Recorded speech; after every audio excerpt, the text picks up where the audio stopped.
Hello guys, ito yung part 2 natin. Mga mapakwento ng Buckwheat School, paglalakbay, pag-aaral, at pakikibaka ng kabataang lumad. Please watch my video, don't forget, click subscribe and notifications bell. Salamat guys. Lumad, mababatid ang popularisasyon nito noong dekada 70 sa kasagsagan ng diktadoryang Marcos. Kinadyata ng rehimen ang pagpapatibay ng mga industriyang ekstraktibo tulad ng pagmimina. Pinaigting ng rehimen ang dominasyon ng mga dayuhang bansa at oryentasyong maka-export sa pambansang ekonomiya, Molintas 2004, 273. Sa antas ng pulisya, itinaguyod ng dating Pangulong Ferdinand E.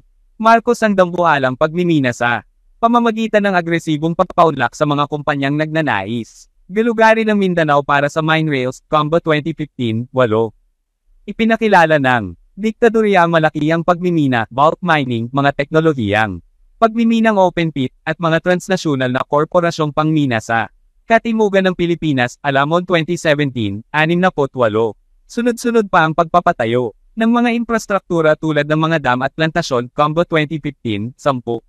Sa pamagitan ng ulat o karahasan, kabilitan ng maraming leader. Katutubo na ibenta ang bahagi ng kanilang lupain sa mga comprador at ahente ng estado o mga korporasyon, Alamon 2017, 67 hanggang 8. Naging salik din ang highlight cost na laganap sa mga komunidad sa pagpapalawak ng impluensya ng kapital at kapangyarihan ng estado, Lagos et al. 2020, 50. Sa pagsasakasaysayan ni Gaspar, 1997, kapansin-pansin noong dekada 70 ang pakikipag-ugnayan ng mga taong simbahan sa mga lumadnong komunidad. Lalo pa itong lumawak noong naitatag ang Mindanao Sulu Pastoral Conference, MSPC, noong 1971. Gawa ng mga Social Action Center, SACS, ng Catholic Bishops' Conference of the Philippines, CBCP, umusbong ang interes at suporta ng mga relihiyoso at tagapagsulong ng karapatang pantao sa masalimuot na kalagayan ng mga katutubo sa bansa. Sa mga panahong ito, kadalasang tinatawag ang mga lumad na taga-bukid at naitibo, mga mapaminsalang bansag na nakaangkla sa kolonyalismong Amerikano na nakita ang mga katutubo bilang barbaro at wild tribes. Sa pakikipag-ugnayan sa mga taong simbahan at iba pang tagapagsulong, ginagamit ng mga lider katutubo ang wikang Cebuano kung saan katumbas ng katutubo ang lumad. Lalo pa, itong napaigting noong ipinasa ang batas militar noong 1972. Sa ilalim nito, hinarap ng maraming pangkat ang malakihang pagtutroso at pagpapalawak ng mga plantasyon sa tulak ng pribadong interes at sa suporta ng estado at ng mga sundalo nito. Naging masugid ang suporta ng mga taong simbahan laban sa development aggression sa Yutang Kabilin, Alamon 2017, 11, Argiles 2021. Gatmitan 2021. Pinatibay palalo ng maraming komunidad ang kanilang pagkakaisa laban sa diktadorya sa Tribal Filipino at Tribal Filipino Workers Assembly noong L983 kung saan itinatag ang multisectoral na organisasyong Lumadnong Alyansa Alang sa Demokrasya o Lumad Mindanao, Argiles 2021. Muling, inangkin ang pangalang Lumad upang humalili sa kanilang kolektibong paninindigan Rodel 2017, siyam. Nagkaroon ng asembleya noong Agosto taong 1985 kung saan idineklara ng ilang leader katutubo ang pagnanais nilang magkaroon ng isang purong lumad na organisasyon. Binuo ang isang komiteng ad hoc ng mga leader mula sa iba't ibang bahagi ng Mindanao upang itatag ang purong organisasyon habang ang mga dilumad sa asembleya ay napabilang sa KADUMA lumad o kahugpugan sa mga dumadapig o nakigunong sa lumad. Naginampanan ang papel ng taga-suporta, Argiles 2021. Noong ika-26 ng Hunyo taong 1986, formal na iniangkop ng mga delegado ng unang kongreso ng pagtatatag 3 ng Lumad Mindanao sa Kidapawan, Hilagang, Cotabato, na sinundan ng kauna-unahang Lumad Mindanao General Assembly. Pagkaraan ng ilang buwan, ang pangalang K2 Lumad upang humalili sa kanilang kolektibong kilusan para sa pagsasarili at laban sa pangangamkem ng lupa at iba pang krisis na kinakaharap ng mga lumad, Alamon 2017, 10. 11, Argiles 2021, NMP 2020, 1. Makasaysayan ito dahil binigyan nila ang sarili nila ng pangalang sila mismo ang pumili. Kinikilala ng ganitong anyo ng artikulasyon ng kultural na kaibahan at integridad ng isa o maraming pangkat. Tuhiway Smith 1999, 124 hanggang 6. Sa parehong asemblya, iginiit nila ang kanilang karapatan sa sariling pagpapasya sa yutang kabilin at naglabas ng mga kaugnay na deklarasyon tungkol dito, Rodel 2012, 50. Mababatid din na itinatag ito sa panahong nag-uusbungan ang mga organisasyon at kilusan para sa kalikasan at mga pangkat katutubo sa iba't ibang dako ng daigdig. Bryant at Bailey 1997. 167, Inguanzo at Wright 2016, 1-2. Napabagsak man ang diktadorya noong 1986, hindi pa rin natamasa ng mga lumad ang kanilang karapatan sa sariling pagpapasya. Habang kinikilala ng Konstitusyong 1987 ang lupang ninuno ng mga katutubo bilang kategorya ng pagmamayari ng lupa, walang kaugnay na batas ang naipasa. Naghintay pa ang mga lumad ng ilang dekada bago ipasa ang Indigenous Peoples' Rights Act, IPRA, o ang Batas Republika Bulang, 8,371 sa ilalim ng pamumuno ni Fidel V. Ramos. Gayunman, umani ng kritika ang IPRA dahil sa pagiging mapanganib nito sa pagmamayari ng iba't ibang pangkat etniko sa kanilang lupa. Alamon 2017, 188. Alejo 2018, 49. Magkaiba kasi ang nosyon ng pagmamayari at pangangasiwa ng lupa sa pagitan ng nasyon-estado at mga katutubo, Inguanzo at Wright. 2016, 12. Sa pagpapasailalim ng communal na lupa sa sistemang Torrens o pagtititulo, napadali lalo ang proseso ng pagbebenta ng lupa, Molentas 2014. 272. Kinukwestiyon din ni Rodel 2004, 35, ang pagpapasailalim ng mga lupain nang lumad sa isang bago at estranyerong batas tulad ng IPRA. Sinasangkalan lamang ang batas para isaligal ang pangangamgam ng lupang tinatawag ng nasyon-estado na idle o di napapakatinabangan sa kabila ng dekadekadang gamit nito sa mga komunidad. Alamon 2017, 169, ICHRP at Ibon 2018, 42-3. Bigwa sa karapatan sa lupa ang ekonomikong balangkas ng neoliberalismo. Sa loob nito, ang yutang kabilin ay pawang puhunan sa mga naglalakihang negosyo, partikular na ang pagmimina, pagtutroso, at mga plantasyon. Ortega 2016, 15, Paluga at Regraggio 2016, 14, Yambao et al. 2022. 263.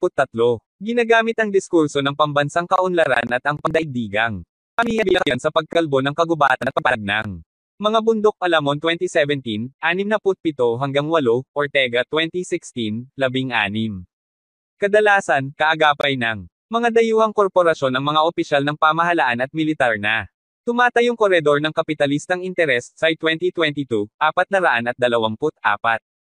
Inaasinta naman nang walang pakundangang armadong sandatahan ang magtangkang tumutol sa paglapastangan ng yutang kabilin. Espiritu 2017, 45. Sa ilalim ng pamumuno ng dating Pangulong Rodrigo Roa Duterte, nagpatuloy pa rin ang pandarambong sa mga minahan, trosohan, plantasyon, at iba pang negosyo sa yutang kabilin. Sa buong daigdig, ika-4 ang Mindanao. Sa rami ng tanso, ika-3 sa ginto, ika-5 sa nikel, at ika-6 sa chromate, kaya naman 500,000 hektarya ng isla ang inilaan ng mga dumaang pamahalaan para sa pagmimina. Alamon 2017, 76, Olea 2011. Noong 2016, karamihan ng 23 proyektong pagmimina ng Mining Revitalization Program ng gobyerno ay nasa Mindanao, malapit o nasa loob ng lupang ninuno ng mga lumad. Villarreal 2016.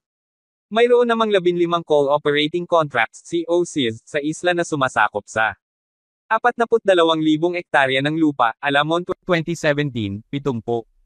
Kumita na ng 19 United States dollars and 10 cents mo. 2014 ang United States dollars and 54 cents bilyong pinuhunan ng Estados Unidos sa pagmimina sa Mindanao noong 2006. Raimundo 2024, siyam. Partikular sa rehiyon ng Caraga, naobserbahan na sumidhi ang presensya ng militar sa Lambak-Andap na sumarakop sa mga bayan ng San Miguel, San Agustin, Atag, Caguait, Tagu, at Lianga kung saan makikita ang ilang paaralang lumad. Moderno 2018. Malaki rin ang sidhi ng pagtotroso sa pamumuhay at kaligtasan ng mga lumad ng komunidad. Mula noong 1950, humigit kumulang 7 milyong hektarya mula sa 18 milyong hektarya ng kagubatan ng kinalbo sa buong bansa. Aabot naman sa 120,000 hektarya ang tasa ng pagkalbo ng kagubatan sa Mindanao Wheeler 2019. Naging malaki ang papel ng mga korporasyon tulad ng Olsen sa pagkasira ng mga ekosistema sa Mindanao. Kadalasan, isinasabot ng mga kumpanya ang lokal na pamahalaan, mga sundalo, at pulis sa bawat na mga teritoryong tinitira ng mga lumad. Alamon 2017, 62 hanggang 2022, 457. Pinipilit nito ang mga katutubo na tumungo pa lalo sa looban ng kanilang yuta. Gaspar 2035. Sinasalot din ng malalawak na industrial na plantasyon ang Mindanao. Bilang halimbawa, sumidhi ang pagpapatrol ng mga sundalo noong 2018 sa ilang lupain sa Misamis Oriental at doon na balak tayuan ng plantasyong palma ng A. Brown Energy and Resources Development Inc. ABERDIA. NAC Corp. Miller 2019. Ayon sa RIP Mindanao Network 2016, tinatayang mahigit 500,000 hektarya ng lupa, 12% ng lupain ng Mindanao, sa 5 rehiyon ang tinataniman ng mga cash crop. Nakikipagsabuatan pa ang mga dambuhalang korporasyon tulad ng Del Monte at Dole sa iba pang dayuhang agrinegosyo sa pamamagitan ng Agribusiness Venture Agreements (ABVAs) at sa mga lokal na Panginoong may lupa. Imbong 2020, isa. Lalawak pa lalo ang mga plantasyon ng pinya, saging, goma, palma, at kakao sa tinatayang konbersyon ng 600,000 hektarya ng lupa paghantong ng 2023, imbong 2020, 1 hanggang 2, RIP. 2016. Binabantaan din ng kanilang pangangamkam ng lupa ang hanap buhay ng mga maliit na magsasaka at ang seguridad sa pagkain ng mga pinapaalis na komunidad ng lumad sa Lambak, Compostela, Sarangani, Bukidnon, Timog, Cotabato, at Davao. Gaspar 2015, 79, imbong 2020, 1 hanggang 2. Habang tumatagal, ang kontrol sa lupa ay higit na napupunta sa kamay ng iilan. Tinatayang aabot sa 56 na milyong hektarya ang binibili kada taon at 37%. Nito ang kinakamkam mula sa Asia, imbong 2020, 3. Bahagi ng penomenong development aggression ng mga proyekto ng pamahalaan kasabwat ang dayuhang mga negosyante. Ngunit pinipili ni Napaluga at Regraggio, 2016, 14 na gamitin ang katawagang imperialistang pandarambong upang maturol ang higit na tiyak na paglalarawan sa areglong ekonomiko na hindi maihihiwalay. Ang isang entidad tulad ng isang development project na ipinapatupad ng estado o lokal na negosyo sa nananalaytay na yugto ng pandaigdigang moda ng produksyon. Alejo 2018, 40, Paluga at Regraggio 2016, 14 hanggang 6. Sa sistemang ito, nakaamba ang paglipat ng negosyo patungo sa lugar kung saan umaan ang patakaran sa interes ng mga kapitalista. Manzano 2018, 19. Tinatawag naman ito ni Harvey, 2003, 141 hanggang 2 na pagkamal sa pangangamkam, accumulation by dispossession. Dito, binibigyang daan ang pagpasok ng dambuhalang pagmimina, pagtotroso, at plantasyon sa maliliit na bansa sa pamamagitan ng mabilisang paghigop ng labis na kapital, surplus capital. Kaalinsabay ng pagkasira ng mga likas na yaman at kalikasan. Ginugunaw rin ng imperialistang pandarambong ang iba pang larangan ng buhay ng mga katutubo tulad ng pamilya at suportang interkomunidad dahil binibigyan nito ang nasyon-estado ng kapangyarihang palawakin ng kanyang saklaw. Espiritu 2017, 45, Gaspar 2011, 15, Perez 2019, 50. Gayunman, gaya ng sabi ni Alejo 2018, 40, inuudyok lamang ng mga atake sa lumad sa ngalan ang dayuhang interes ang patuloy na pakikibaka ng mga komunidad para sa kanilang yutang kabilin sa iba't ibang dako ng daigdig. Bilang tugon sa imperialismo, dumarami ang mga pangkat katutubo na nagsusumikap bawiin ang teritoryal na soberanya sa kanilang lupain. Sui 2020, 3, 12, at kabilang na rito ang mga lumad na nagbabakwit upang susugan ang kanilang karapatan sa sariling pagpapasya sa lupang itinuturing nilang buhay. Bukod sa paliit na lupain dahil sa pangangamkam, development aggression, at internal na migrasyon, hinaharap din ng mga lumad ang kawalan ng akses sa serbisyong pang-edukasyon. Anila Lagos, et al. 2020, 42 hanggang 50, nananatiling mababa at lalo pang lumulundo ang antas ng literacy sa hanay ng mga katutubo at pinapasidi lamang nito ang siklo ng pangangamkam ng lupa. Sa Bakwit School, kwento lagi sa amin ni Dato Segundo Milong, isang lakbayaniwan at tagapagsulong ng Bakwit School mula sa Tribang Talaingod Manobo, binigyang daan ng pagkakait ng edukasyon ang panlilinlang ng mga korporasyon sa mga lider katutubo. Ilang beses na silang pinapirma ng mga kontratang hindi nila nabasa o naintindihan na nagpapapasok ng mga negosyante sa yutang kabilin. Dagdag pa rito ang mga kasunduan para sa paggawa at sahod, pagboto sa tuwing may eleksyon, at maging ang pagsuko. Bilang rebelde, may iilan mang nakapapasok sa mga paaralan, nahihirapan silang matamo ang ganap na pagkatuto sa harap ng iba't ibang issue. Una, kinakailangan ng mga mag-aaral na maglakbay ng malayo upang makadalo sa klase sa sentro ng bayan o lungsod. Ikalawa, marami rin ang kinakailangang mag-drop out dahil sa labis na gastos sa transportasyon, pagkain, at matitirhan. Ikatlo, kadalasang tinatrito ang mga kabataang katutubo bilang mas mababang uri ng mamamayan. Belisario 2019, 72. Ikinukwento sa akin ng ilang mag-aaral sa Buckwheat School na noong sinubukan nilang mag-aral sa mga paaralan ng Department of Education, DepEd, may pagkakong inaasar sila ng mga tagapagkamag-aral at guro dahil sa pagiging lumad. Mababatid din ang kawalan ng pansin ng mga paaralan sa Indigenous Knowledge Systems and Practices, IKSP, o ang lambat ng kaalamang isinasa praktika ng mga katutubo sa matagal na panahon. Chowdhury 2010, 57.